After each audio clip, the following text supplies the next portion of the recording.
ఎటువంటి దేవుళ్ళని పెట్టుకుంటే మనకు మంచిగా అయితది మళ్ళా? అవునా కాదా? కొందరైతే స్వచ్ఛందంగా చేన్ల కాడ దర్గాలే కట్టుకుంటారు. డైరెక్ట్ దర్గాలు. ఇంకోటేందంటే పెళ్ళిళ్ళు పెట్టుకుంటారు చూడు లగ్న ముహూర్తం. లగ్న ముహూర్తం పెట్టుకుంటే ఫస్ట్ తుర్క దేవుళ్ళని చేసి, మన దేవుళ్ళని చేయాలంట. ఏం చేయాలిప్పుడు? ఎక్కడ పోతుంది ఈ ప్రపంచం? శ్రీరామా! నాకైతే భయంకరంగుంది ఈ ప్రపంచం అంతా. ఎక్కడెక్కడ పోతదో, ఏమేమి అయిపోతదని. ఏమో మళ్ళా ఓలప్పకు మీరు పుట్టిండ్రో, మీ అప్పకు ఓలు పుట్టిండ్రో నాకు తెలవది. యాడనో కలిసిటది. ఏదో సంథింగ్ అయ్యుంటది. అందుకే ఇంత కుడిపేసి వస్తున్నారేమో పోయి.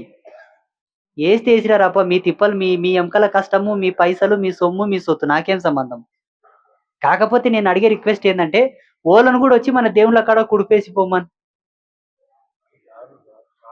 రారు. వాళ్ళ అప్ప కరెక్ట్ పుట్టిండ్రు. వాడు మగాడురా బుజ్జి అంటాడు చూడు ఓ సినిమాల. మనమే కొంచెము ఆహాహా! మనమే కొంచెం తేడాగా ఉన్నాం. తప్పుగా అనుకోకండి. మనసు కాలిపోతుందిక్కడ.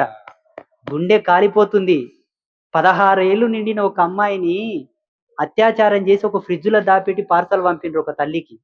ఎవడు మోయలా గర్భశోకం.